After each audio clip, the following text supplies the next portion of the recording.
Welcome along to episode 19 of the Strategy and Conversions podcast. Mark, we're back again, doing it as we do. On the fly, don't really know what we're going to get into. No, we will cover. It's just touching on last week's episode where we talked about niching. We'll run through a couple of things there. We'll move into a bit of lead generation, and whatever else we talk about, is what we talk about. That's what comes up. Yeah, exactly. That's just to let's kick things off then with the podcast that we did last time. We went through niching, and I guess it is well, like the whole kind of thing is that we said the riches are in the niches. Yeah. But then we also said, look, you don't need to niche down. We did. Yeah. But I know it can get a bit confusing for people listening. So what I want to do there is just kind of clear up a couple of things on that. The big takeaway from it was that you don't have to feel forced into going into a niche. You can be successful without a niche. That's fine. If you are, really passionate about a certain area, or you are really good at a certain area and you want to really niche in and just serve that kind of particular customer or something like that, that's absolutely fine. What happens? Go on, mate. Yeah, go on. Sorry, I think that one of the things that we said, didn't we, is that sometimes, especially if you look into the coaching world or in consultancy or something like that, people aren't really sure what their niche is going to be, and they try. People say, "Oh, you've got to find a niche. You've got to find a niche," and they push them down a hole that they maybe don't want to go down. So it's when they start, offering stuff around generally, and they get people in, they might then find that, I really enjoyed working with that particular client of that particular size company or whatever, and then they can start bringing their niche down for that particular product or service. And I think that's where we said, you don't want to. Sometimes it's difficult to restrict yourself immediately by just having this notion that you must go down a niche. Yeah, totally. I think it's a lot easier as well to niche when you decide that you want to niche. Whereas when you niche initially and then actually you decide that you want to grow, it can become really difficult. Yeah. And one of the big things there is that once you kind of narrow down into your niche, and you kind of build that authority and you're in that niche, you then try to sidestep or you try to expand. Well, I'm not saying that you're going to lose some of that authority, but you will start to not seem as the kind of the direct expert. You seem more like a specialist then. Yeah, you have to be clever. If once you've done that, you've gone down a niche and you've got a great reputation in that niche, then if you want to sidestep into another industry, you have to find out from that niche, what are the transferable skills, if you like, or the transferable knowledge that I can move across so that I still keep my credibility? Because just stepping across, for example, just take sports, for example. If you're a boxing coach and you want to go and coach, football or hockey, for example, then there's going to be certain whole skills that are in boxing that can be put onto a field for football, but you can't just go straight away and say, well, I'm a boxing coach and now I'm going to train football, because people look at you and think, all right, well, we're going to beat everybody up, are we?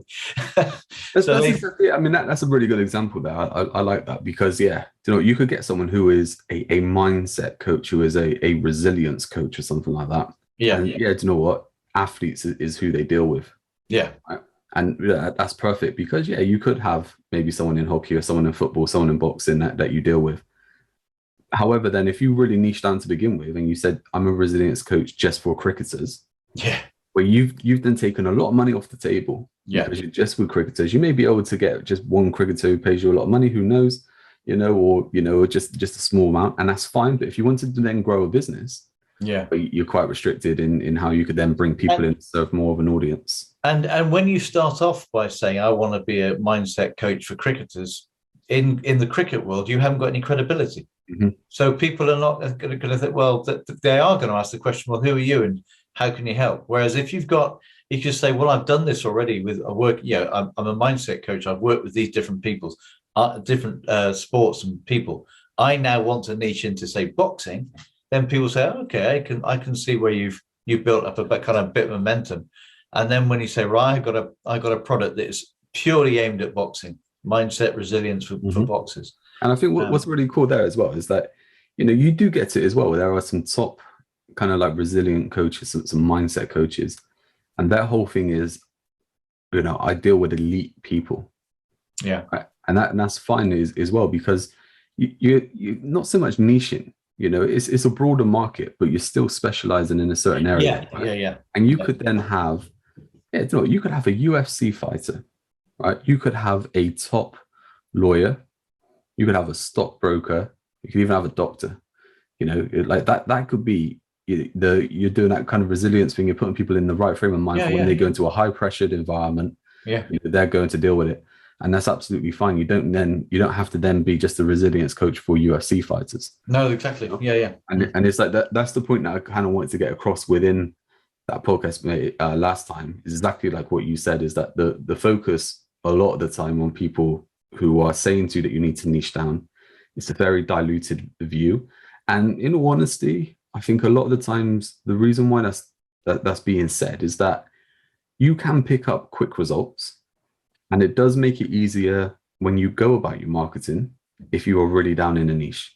Right? And sometimes if someone is providing a service to you, such as marketing, right, and they're saying you need to niche down, really it's just making their job easier, to do it. Because it is tough to get marketing right when you do have a broader audience. It is tough, we know that. That's why we say we're good at what we do, because we can do that, Whereas it's not always a skill that is easily put together. So people are just like, right, okay, if I know that I'm just going after cricketers, well, it's a lot easier now. I can say I'm a cricketing expert, we can make it that. But then if you were to market, then saying, look, I'm a resilience expert, I deal with high performers, or and all this. That's a tougher gig to market. Yeah, that's right. Yeah, and again, it comes. Yeah, and the going down a niche too early is, you, as I say, you open yourself up to people saying, well, you having that credibility that well, are you that good in this particular sport, or have you done this before? And the chances are you probably haven't. So I know that a lot of coaches that I know, because I know a lot from the coaching world as well. They have unintentionally started generally because they didn't even know what the niche they wanted to serve. So they've started generally, and then suddenly found that they liked working with people who suffered from stress in their job, for example, high level execs who really suffer from stress. Then they said, right, I'm going to go for that niche. And once you have that experience, then you can be far more credible in that particular niche as well. I think as well, what happens there in that situation, I mean, what an amazing situation to be in, that you found something that you're passionate about, and and all that kind of stuff, rather than kind of wishful thinking or gambling and saying, oh, I want to work with these people because X, Y, Z. It's like you actually found that working with these people, you get great results, you love working with them, and everything's fine, and you can then set yourself up then to just provide your services to these people. I mean, how motivated are you going to be in that situation then? Yeah, because you're working with those people that really excite you. This is the whole point about business, isn't it? Business isn't a two-way street. You're giving value of some, whatever your business, whatever your products or services are, you're giving value to somebody, but you want to be kind of almost inspired by the people that you work with your customers. Because ultimately, you want to enjoy your day. Business is all about enjoyment, isn't it? You don't want to be like pushing a boulder up a hill. You actually really, really want to be enjoying what you're doing. And that's the secret of successful business, isn't it? When you really start loving what you're doing and loving the people you're working with, wow, you're on fire, aren't you? So I guess it's just a little kind of sideway there as well. I wonder if you just get to a point now where enough is enough.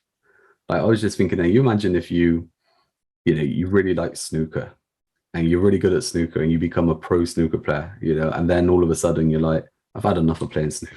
Yeah. You think that happens? You think you just get to that point where you're like, I've had enough of serving these people now. I need to find a new niche. I think it can. I think it can, because I think people, I don't know, it's very difficult to say, isn't it? I guess what you do in that case is a lot of people start a different service. So one service is still going to be, you were talking about a snooker player, you can't just switch over. But if you're coaching top snooker players, then there's no reason why that can't be carried on as a service. And you could be then moving into coaching top hurdlers, for example, because I mean, coaching top sportsmen, coaching most people in top stressful jobs, whatever they're doing. It's all about focus, isn't it? Focus and the reason why they're doing it. The coaching questions that come up are often the same and can be just modified without much difficulty. If you're delivering a product or as a player, then obviously there's a different set of skills. But I'm sure that for example, snooker, if you've got a great eye for a ball and you're great eye for angles, there is absolutely no reason why you couldn't become a good cricketer. I wouldn't have thought personally, because again, it's all about knowing about timing the ball and the angles and where you put the ball and everything. It's okay, the ball's being thrown at you, but it's once you get a bit of practice on the basic skills, you've got a great eye for the ball. Let's face it, most ball sports, that's the first thing you need is a great eye for the ball. That's I was about to say, like with things like that with ball sports, it's kind of a lot comes back to mathematics, right? It is those angles and stuff like that. I mean, even if you look at football, I mean, the way if you're kicking the ball to make a pass or you're looking to shoot, you are looking at the angle and how things, how you get the ball to that kind of situation. So I guess the transferable skills come through there. Yeah, totally get that, mate. But yeah, do a bit of a flip side again on that. We're talking about loving what you do. I've always thought to myself, like, how difficult it must be for certain people in certain jobs. Yeah. Where it's like they do kind of niche down and they get stuck. And then it's just like they hate what they're doing, but they're seen as the go-to person and they can't give up what they do. Yeah. I mean, that must be a bad situation to be in, right? Yeah, and I've from my accounting background, I mean, I'm not saying I was a brilliant accountant, but I know other accountants who call themselves recovering accountants because they got to hate what they were doing. Really, I mean, literally hate what they were doing. And so going into work every day, even though they were brilliant accountants, was like poking their eyes, poking cocktail sticks into their eyes. They really hated it. They hated the commute into the job they had necessarily, and just hated doing it. So they pulled out and they went into something else. Now, obviously, a lot of those were employed, but there's some of those who are self-employed. And I was one where I pulled out of accountancy because I realized that I really, really just didn't enjoy it at all. No, I totally get that. I think we were talking on the last podcast or the one before. I said many years back I qualified as a mortgage broker. Yeah. And I went off to do that for a little while. And it was basically like it was a call center. It's just all day you're kind of just phoning people and you were just trying to sell them a new mortgage. Okay. I hated it. Absolutely hated it. Yeah. And out of like everything I've done in my life, I just feel like that was one of the moments that it was just like I'm dreading going to work. Yeah, that's the thing. And it's like before I even get there, I'm like, I don't want to be here. Yeah. And I guess like again, like that whole kind of thing with business is like in that situation, there was no way I was giving good customer service. Well, that's there was no way I was into helping that person as much as I could. Yeah. And it's like at that point, it's just so disjointed that what is the point? And I guess that's the same thing. And we may be going a little bit off track here, but the whole point is that, you need to, if you go into niche, you need to get that niche right from the beginning, because obviously you can put yourself into a bad situation there.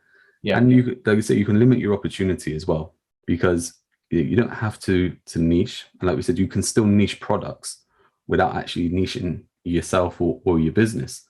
Mm. And to be honest, I mean, if we really looked at stuff from a marketing point of view, from a lead generation point of view, we don't even need to niche the product or service. All we need to do here is we just need to niche the lead generation. Yeah. On the front end, or on the awareness side. That's true. And that's right. So, I mean, you could be that product could be suitable for many, many different applications and industries. But like you said, what you're saying is, okay, what we're going to do is we're going to target these people on this piece of marketing, and we'll target this sector on a different piece of marketing, and you're delivering the same product because the same product is applicable to 2 or 3 different sectors. That's, again, as you say, your niche. What you're doing is you're niching the lead generation and not the. I'll tell you something that is really smart in a way where you niche, but you don't really niche, is when we take that cosmetic companies and the way how about 10 years ago products to men started becoming kind of mainstream and stuff like that. Yeah. So if you take, like, say, a bottle of lotion, Well, the women's and the men's are almost identical, or are identical. They're just in a different bottle, and one says for men, and it's a different color, and one says for women, or one doesn't even say who it's for, It's the exact same cream, so you don't have to niche down where you are going. We only do lotion for men. That's right. So all that's niching there is the packaging. So exactly, and it comes back again, like I said, that awareness, that attention, and then that lead generation. If someone goes, oh, okay, this is for me, or I'm interested in this, or they're talking my language, whatever it is, that there is where I said last week on the podcast that niching gets taught in a diluted way. Yeah, that is exactly it. There is that we want to niche the attention. So we talk to our ideal audience on the front end, on the marketing, on the awareness side, not necessarily on the fulfillment, because the fulfillment could be the same. And I'll give you an example of this. I mean, if we take a personal trainer, a PT, and just say that they're really good at helping people lose weight or get in shape. We say get in shape within a 6-week program.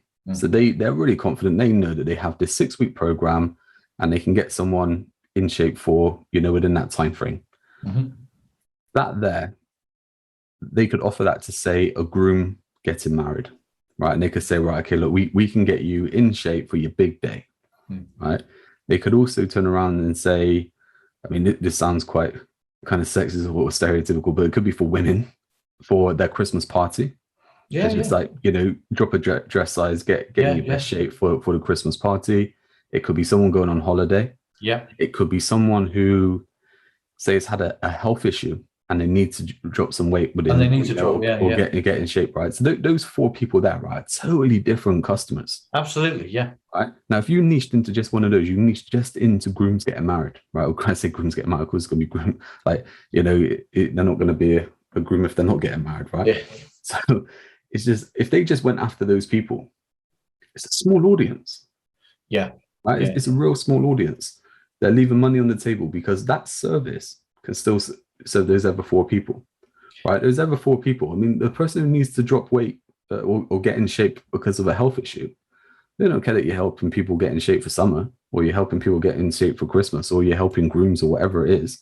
They just know that you can deliver on getting it to this date. But the way how you put that kind of copy, your kind of way with the psychology side, that would be aimed at, the groom talking about his wedding, and there's going to be pictures, and your bride or your groom is going to be there, and you want to be in your best situation. All eyes are going to be on you.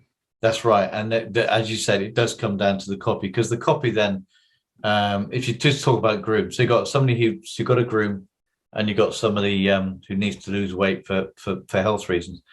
The groom's challenge and pain point is going to be that they just want to slim down so they look really, really good for the camera, whatever, all that kind of body shaping thing, because they're thinking about the suit they're buying, all the rest of it, etc., etc. The person who's losing weight for health, their challenge is totally different. Their pain point is all about, I know I'm struggling with I'm putting a lot of pressure on my heart, or I've got to reduce some fat around my middle. Yeah, the copy will be different. It'll be totally different, and as you said, the copy to the groom won't appeal to that person who's got to lose that visceral fat around their waistline for health reasons. So and that's a great example when you have that one product that will service all those people. But that's what you talk about, the niche of the marketing. The marketing is, right, we're going to go for grooms, where maybe at the same time we're going to go for we're going to go for those people who want to lose health for weight reasons.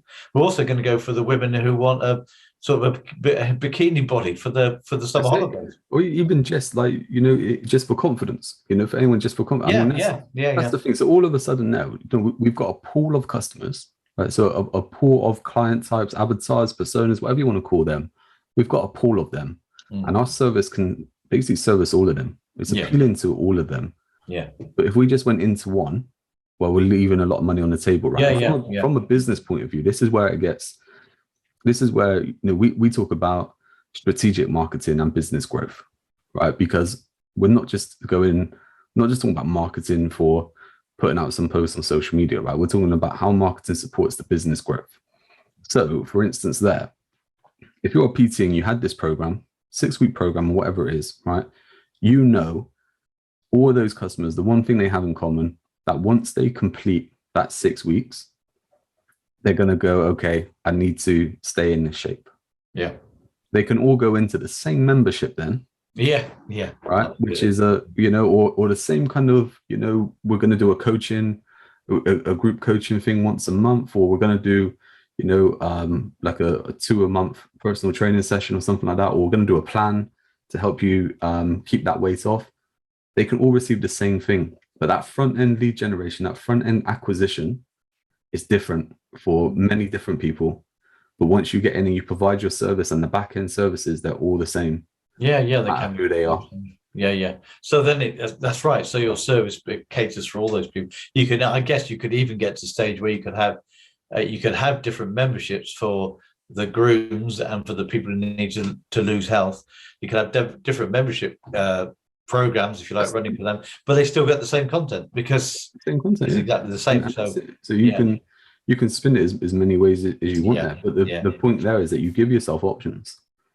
Whereas if you just went back to that example of being a groom and just targeting grooms, well, all of a sudden then, I mean, even that in one respect is that, well, once someone gets married, then it's like, okay, and they're a husband, it's like your package is saying I help grooms. So even then, you fall against yourself in the whole kind of, or even, you go against the grain of what's being taught out there when it comes to niching, because you actually lose your customer, and the same thing. Yeah. If you need to lose weight because you're up against a health condition. Well, now you've lost weight. Well, that health condition isn't as much of a stress as what it was before. So now you need to give a new realization into, you need to maintain this level of fitness, because something else can happen. Yeah. And that's the whole point there, is that you become the expert in, I help people with that kind of lifestyle and get into that point that they want to be at, rather than, I help grooms lose weight. And that's the thing. That front end, again, we'll cover this in a bit more detail as we go along with lead generation, but that front end can change. There's no issue there. And I'll give another example. I think this is pretty cool. You think health insurance, right? So think of like a health insurance broker. They're already in a niche there. They're in health insurance, right? So it's not that they're doing all kinds of insurance and general insurance, whatever. They're doing health insurance, right? But if you had to then say, who's your ideal customer? And it's like, well, anyone who wants health insurance. That's absolutely correct. Yeah. That is the thing. But again, niche and everything like that would be drilled down. No, you need to know that your ideal customer is called Mary and she's 45 and, she has, some teenage kids and this kind of stuff. And all of a sudden then your marketing can be tailored to that. Well, you're leaving so much money on the table, if you can service everyone. So your front end messaging, well, do you know what? You could put something out which is aimed at young professionals. You can put something out at new families. You can put something out at mature families. You can put stuff out at, people who have retired and stuff like that, And what happens there is that person then reacts to going, I'm a retired person. I don't have any health insurance at the minute. Yeah, I've seen all the stuff about the NHS waiting list. Maybe I need to check this out, and that's that there. The young professional may look at that and go, I'm not I'm not retired or anything like that. But then when they do see a message that just says, look, what if you're out of business or you're out of work for 6 months or something like that? Are you still going to get your bonuses? Are you still going to get this? Are you still going to get that? All of a sudden that there is prick up and they're like, what's going on here? Yeah. And they read that. And that's the thing about copy, isn't it? And this is what we've said before, and cover it on trainings and all that kind of stuff. Every piece of copy needs to have a purpose. And so when you're the life insurance thing, as you said, if the piece of copy is going out to families, the purpose is for it to resonate with those families and get leads, get traction and prospects from those families. If the same product can be used for people who, they need to stay in a job or they need to protect themselves, the same product can be for them, but the purpose of that copy for them then changes because you're looking at their particular challenges. So this is what I keep banging on about is that every piece of copy that you write needs to have a purpose, because it could be selling the same product, but it's a marketing exercise when you're aiming at a different set of criteria, if you like. Yeah, totally. And that's the thing, isn't it? I mean, if you take that health insurance, example again, I mean, their whole thing is that we just want to get leads. Yeah. Right? So they want to get leads that they want to talk to. Is whenever they talk to that person, it doesn't matter if they're 18 or they're 68. Yeah. Right? The conversation starts off the same way, and the same questions get asked. Yeah. And maybe they sort out a different provider because maybe a different provider is better for a certain age or a certain criteria, of course, but their job doesn't change whoever that person is who comes in. That's right. What we want to do is just make sure that we get those leads, and that's where I guess we can move on to talk about lead generation. Yeah, because it kind of goes hand in hand with that niche into the front end rather than niche into the back end of your services and products. Now, when someone is looking to market, and like you said, that whole kind of purpose is that we want to be a bit more direct if we're looking at extraction. So we can look at generic marketing, and we can say we take health. We keep running with that kind of theme with health insurance broker, for example, is that we can keep putting stuff out that says we're a health insurance broker. There's strain on the NHS, waiting lists of forever. We love the NHS, but it's now grown to this amount of time, waiting lists and stuff like that. So now it makes more sense than ever. Here's a case study from someone we helped. Here's some testimonials on Google, whatever it is. This is something new that's in the news. This is the process and what we do it. It's all generic stuff, but it's all awareness-based stuff, and it builds a bit of authority as well. Yeah, it builds that awareness so people know. Yeah, that this is what you do, and this is who they can come to when they need you. And the point here is that there's only ever a small amount of the market who are ready to buy right now. Yep. There's only a small amount of people who are going through social media, or they're on Google or wherever they are, and they're going, I need health insurance. Yeah. And they're waiting for you to show up, right? There's only a real small percentage, that will happen. They don't wake up in the morning and think, oh, I need health insurance. This is it. That's exactly it, right? So we'll get onto that as well, because we look at a trigger point, right? That something would have happened within their life, or, something like that. But so no one's really thinking like that unless there's a small percentage. So you take something like that, for example, there could be a case of like someone they knew became ill, and it took them forever to be seen, or whatever it was. And they're thinking, I don't want that to happen to me. I'm going to get health insurance, right? And now they're in the market. So they know, right, that they're in the market for health insurance. They're not really going to be bothered if you're saying, I do health insurance just for, your age bracket, or your name's Mary, and, that's who we serve. That's our avatar. No one cares about that. They're just saying, look, can you get that job done? And through your marketing, for one, if they can find you straight away, great. They can talk to you and they can have that chat. But the marketing that you've been doing so far, where you say, hey, we're a health insurance broker, hey, we do this, we do that, it puts you front of mind so that when they need you, exactly, they know to come to you. Or if they're going to recommend anyone, they're going to recommend them to you because they keep seeing you. They know that who you are, and what you do and everything like that, that they can come straight to you when they need you. And that's what, and we've covered this on so many podcasts before. That's all about the visibility in your shop window, isn't it? You just got to make that front of mind, and awareness and visibility is huge. And that's something that I am sometimes doesn't get covered because people are too interested in just show me the money copy that has a call to action every time. And sometimes that whole awareness campaign it needs as much, say focus is the wrong word, but just needs to be it needs attention. Awareness campaign first. Do you know what I would probably say over the past 3 years, I reckon 98% of businesses I've worked with, the first thing is, look, we need to go through an awareness drive before we start recommending products and stuff like that. Of course, that awareness drive still opens the door. So if people need you, look, they're still finding you, they're still coming to you and everything like that. But the whole point of the awareness side is before we go to that extraction side, we need people to know a bit about you. That whole kind of know, like, and trust thing. Exactly. We need to build that up. Otherwise, going back to like you were saying with the whole kind of niching thing, all of a sudden you just turn up one day and go, hey, I do this. Come and give me your money. People are going to be like, well, who are you? What do you do? And everything like that. Exactly. All of a sudden, once they've seen you a few times, just like, yeah, I trust that person. Let's go to that person. Yeah. You know, or do you know, I've seen this person come up so much that I need to chat with them. Yeah.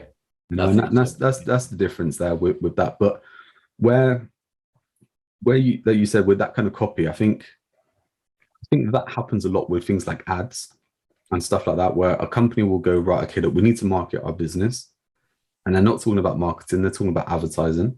And they're talking about putting out ads, and they're looking at where that return comes from. In that situation, you really need to be niche. Because you can't be general just in that point. So going back to, like you said, having a purpose, is that if we said our health insurance broker, for that example, if they put out some ads, just say it was on Facebook or something like that, they scroll through and it just says, hey, we're a health insurance broker. It's not really going to cut it. You know, so if it was a case there of, you know, your age between, say, 35 and 45, right? And you're scrolling through and you're just like, it comes up saying, if your age between, or you know, straight away, just say it was targeted to me. It says, hey, did you know that men aged 35 to 40 are, you know, more at risk of X, Y, and Z within the next 10 years than any other age bracket? All of a sudden, I'm like, what's this? Yeah. I need to pay attention to this. Yeah. And then it says, you know what, you know, health insurance, you know, it covers you. It means that, you know, if this did happen, you could get it checked out straight away rather than going to the doctor and then being referred and all this kind of stuff. And 8 months later, it's too late, you know, and then this problem has happened. All of a sudden, I'm paying attention to that rather than I'm just scrolling through and it says, hey, I'm a health insurance broker. Yeah, that's right. That's why, as you said, that's with the next stage, isn't it? Where you start then appealing to a particular emotion's wrong word, I guess, in that case, but it's something that you're aware of, but you don't know you're aware of. So you sort of think, yeah, I'm actually in that age bracket, and yeah, actually, I need to have a look at this because maybe this is going to be, you know, pertinent to me. So it changes. You know, you got the awareness message, and then you got some other type of copy. Again, it comes back to every piece of copy needs to have a purpose, and it could be the purpose of this piece of copy is just to raise awareness and just to educate, you know. And then the next one is to say, right, we need to tell these people that if they don't have life insurance, they're in a bit of a dodgy situation. And you know, what I like here as well is with business. Whenever I kind of explain this to people who run businesses, kind of explain it a bit like sport, right? Where I'm just like, they go, well, what's the point in spending time, money, efforts in kind of awareness? You know, we want stuff that is going to bring us leads and everything like that. And I put it down to that. It's the same as a boxer practicing a combination in a gym, you know, or the same as him protecting a way to block, you know, a certain punch. That when you get into that fight, then you know what to do. Yeah, exactly. Everything's happening. It's the same thing of like the awareness is you're setting up the lead.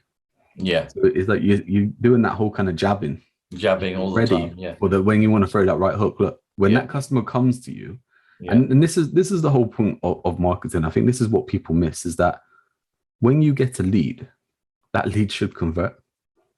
Because your marketing should have done the job to get them to that point where all they want to do is just either say, look, I want to ask this question or I want to go ahead.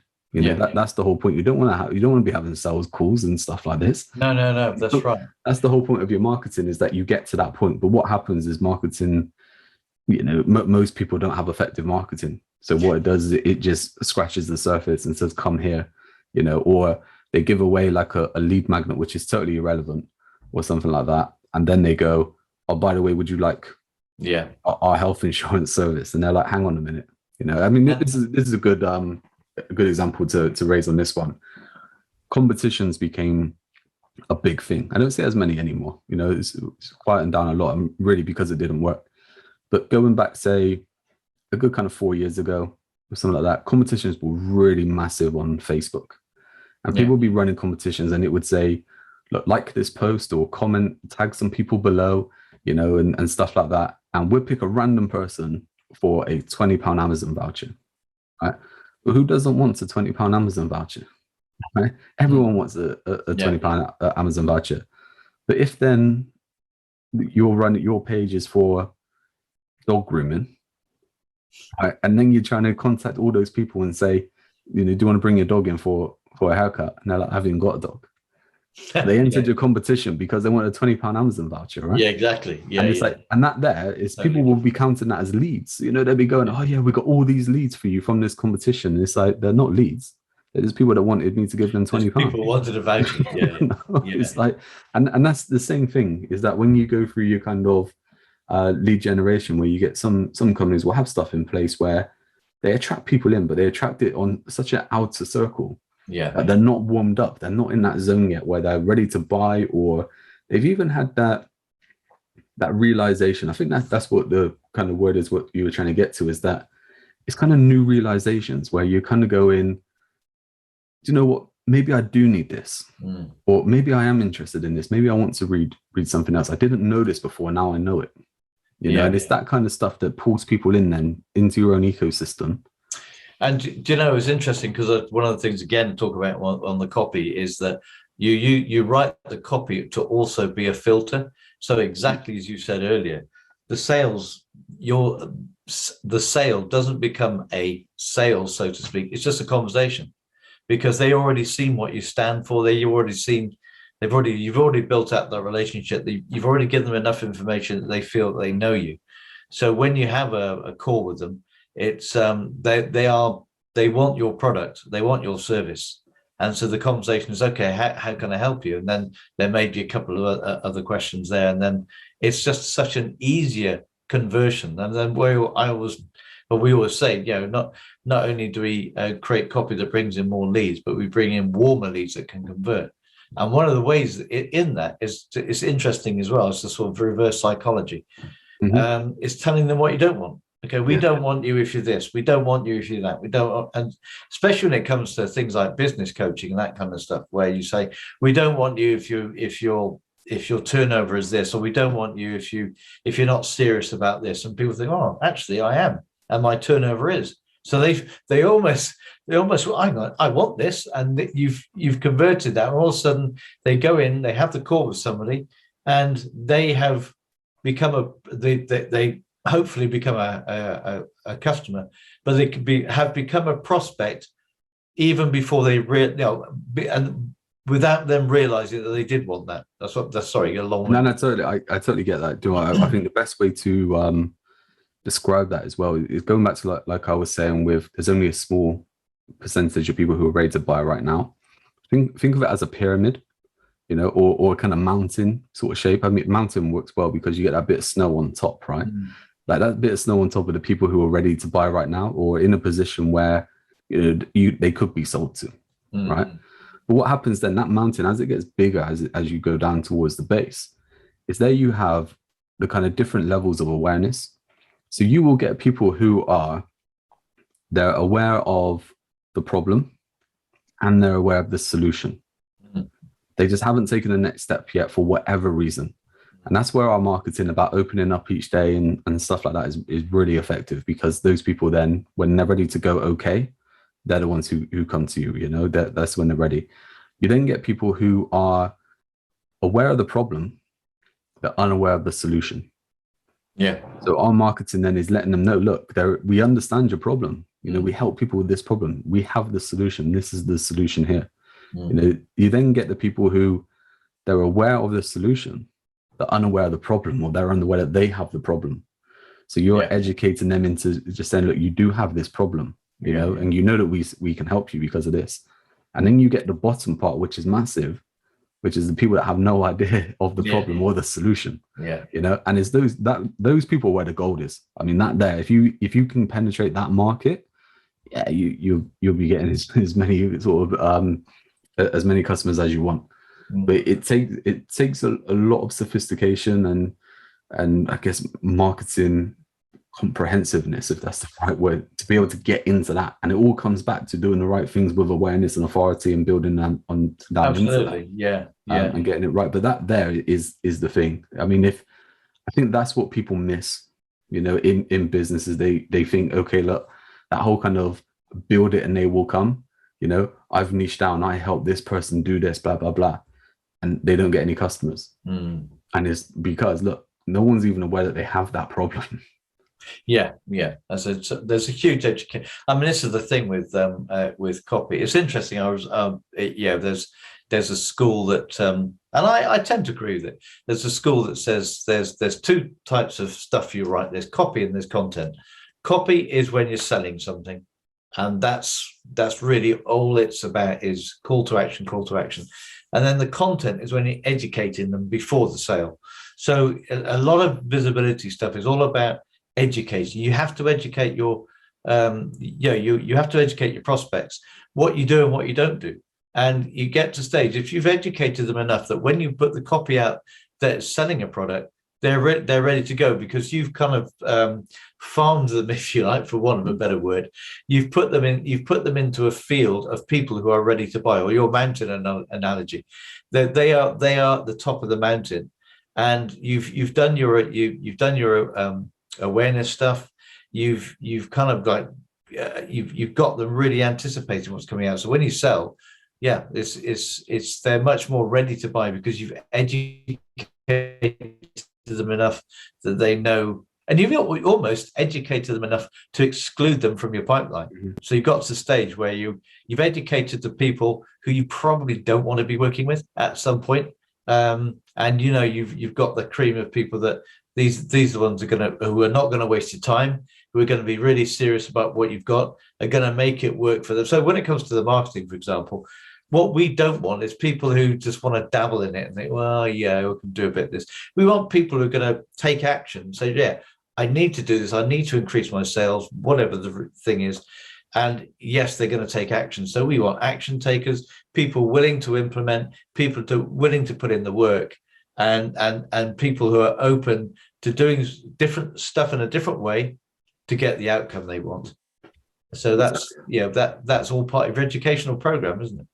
And that's exactly it. And do you know what I think? What happens is this is going to sound really weird, because it starts to then contradict itself, because once you get to a certain level of money, people don't care, right? They just chuck money out.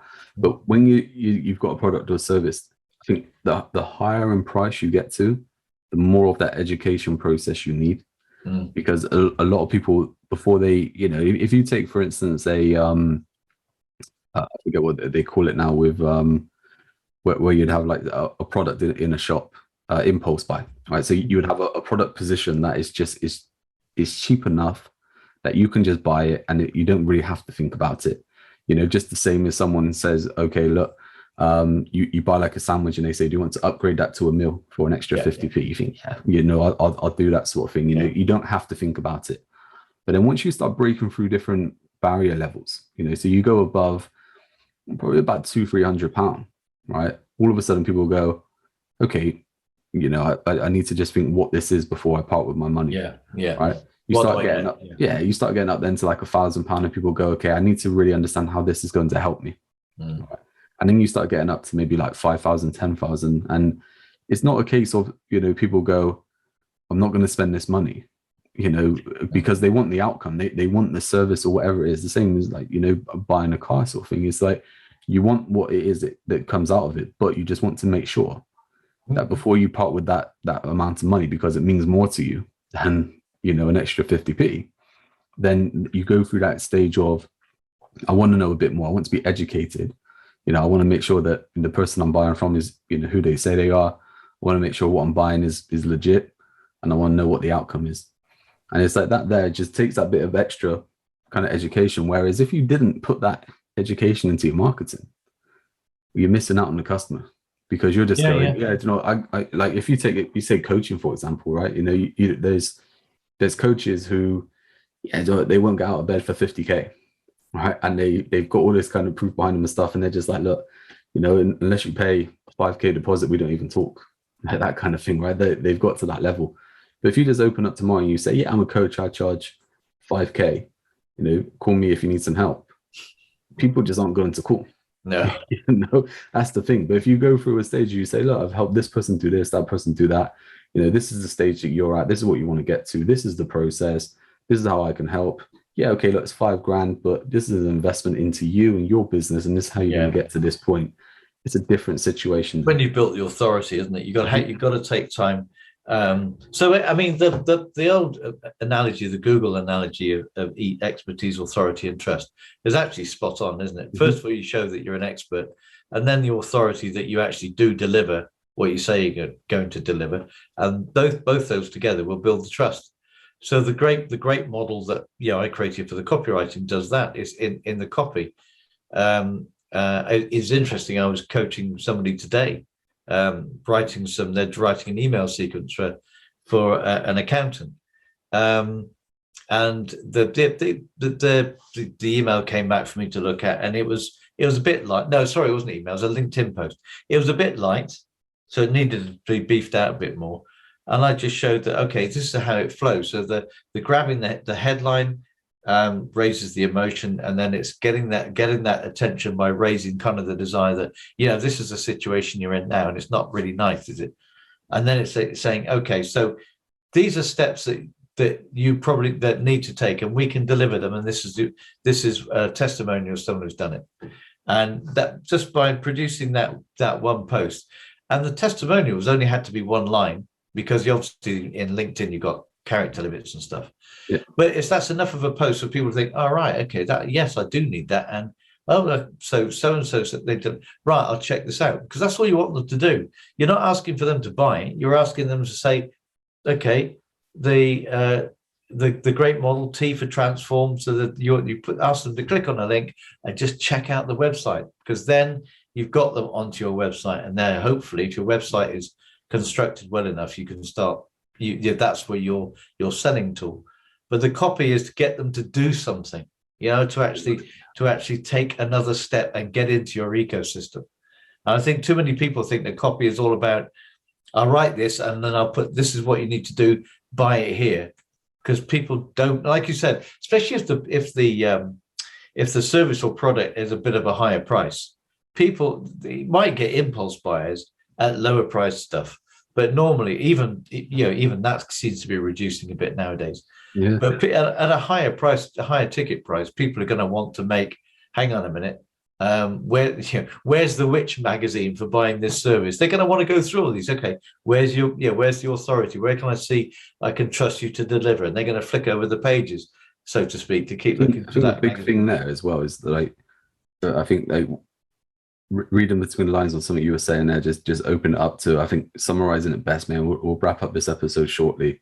Okay, yeah. I think that whole thing, like you said, is that, actually this is becoming less now, as that impulse buy kind of thing, is that, okay, look, this is the world that we live in today. And part of that reason is that we are exposed to so many marketing and advertising messages. Yeah. And majority of these are telling us to buy something. Yeah. Automatically now, as soon as we're seeing stuff and the same buy, we're ignoring it.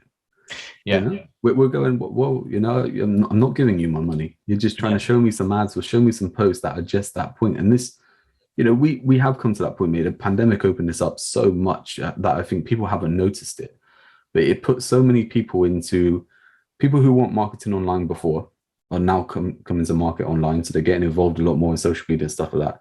Companies have had to up their game. The ones who were doing it before and getting away with it, because there wasn't all that competition, or they weren't even doing good posts and stuff like that. They've now had to up their game to do it. Plus, you have the people who are new businesses coming in from a result of the pandemic, whether even being made redundant or, changing business or whatever it is. All of a sudden, all these people now are trying to sell to you. So you go onto LinkedIn, Facebook, wherever it is, you can guarantee that within a few scrolls, you're getting all these kind of sales messages, ads as well, stuff like that. Is that you're going to be put off. So that coming back to my example before with ads, is that all of a sudden your ad is giving you some sort of information which is tailored to you, but it's not asking you to spend any money. No. What we're saying is you need to pay attention to this. Yeah. And you self-consciously make that decision that you want to read more. And then once you get into that kind of mindset within yourself, you're more warm as a customer. Yeah. That there is the real power of marketing. Yeah. Is that you transform that person's thinking from you trying to sell to them thinking they want it. That's the education thing, isn't it? The education is transforming them into suddenly realizing, oh, actually this could be quite interesting, without the sale. So the educational part is to say, you're giving away some kind of education of value as well. So people take away, not necessarily a lead magnet from it, but they take away something from it. They think, well, I hadn't really thought about that before.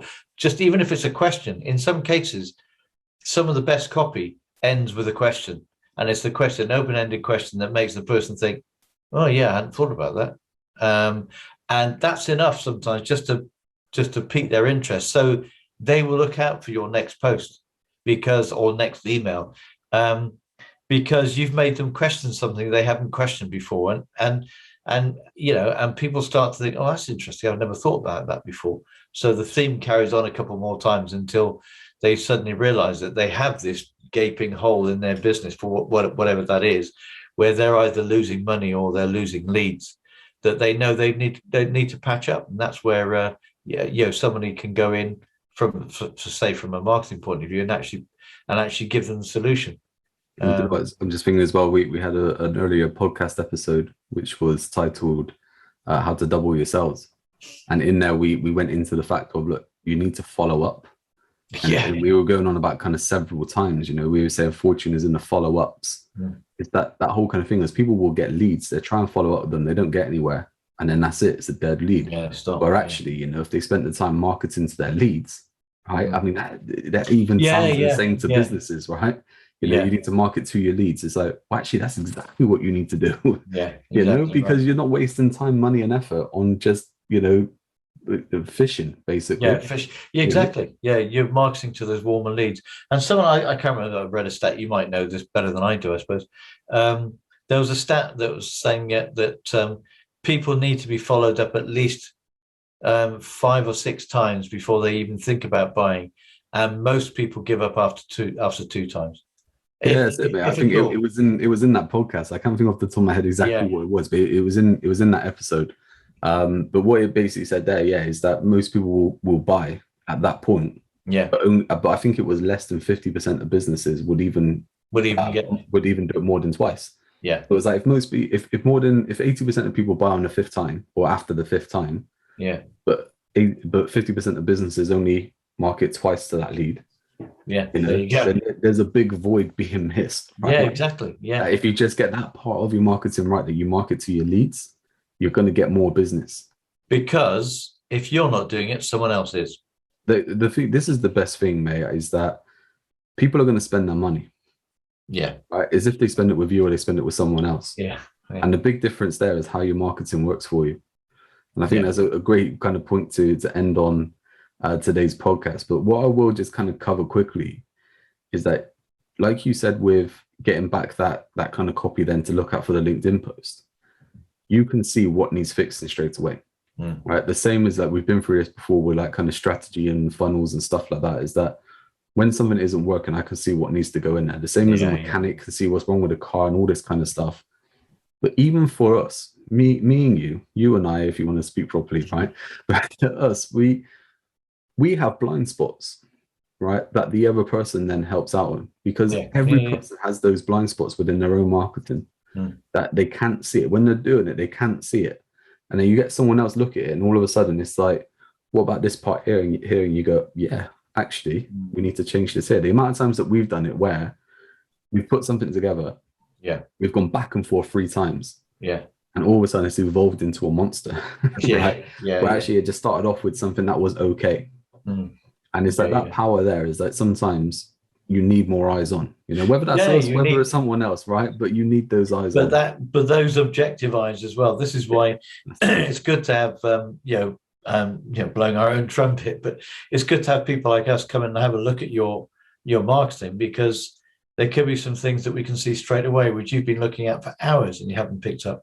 One of my mentors always said, it's hard to see the picture when you're in the frame. Wow. It's hard to see the frame when you're in the picture. I know, but the thing is, you said it, and I know exactly what you're saying. That's the thing. It's like, but when you're that in it, I mean, it's the same for you and me. When we're totally focused on it and we're really, really in it, it needs one of us, whoever's not writing the stuff or doing, to come back and say, right, that's not quite right. That needs to be changed. And you look at it and say, oh yeah, really. Sometimes as well, it's one word. And one word makes a difference. Like that's insane. Absolutely right. Yeah, words are so powerful, whether they're spoken or whether they're written. And sometimes it's that one word that suddenly makes a headline really stand out, as opposed to being a bit iffy, a bit mediocre.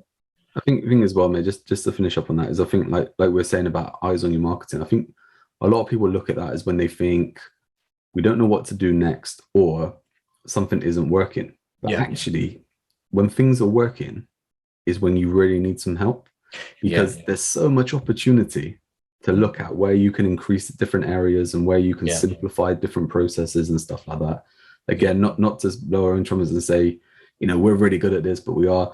But it's just a case of, look, we've got services there to help you, you know, get at us, let's have a chat. Obviously, listening to this podcast or watching it on YouTube as well, if there's anything that we've said and you're like, you know what, you know, can you explain that, how it would work for me, or can you explain something a bit further? Or if there's anything you want us to talk about within this podcast, send an email over, contact@strategyandconversions.com. You can send us a message on social media as well. Like, comment, subscribe, do whatever you can, wherever you listen to this. Support us so we can support you even more. But yeah, that's it for me, Mark. I don't know if you want to add anything. No, I think we covered a good deal there again, like we always do. I think it's just we've covered a great deal. I think it's been pretty good. Yeah, cool. We'll leave it there, Mark. I'll see you next time. Episode 20 coming up. Wow, 20. My God. Okay, yeah. I'll see you then, mate. See you next time. Yeah, bye.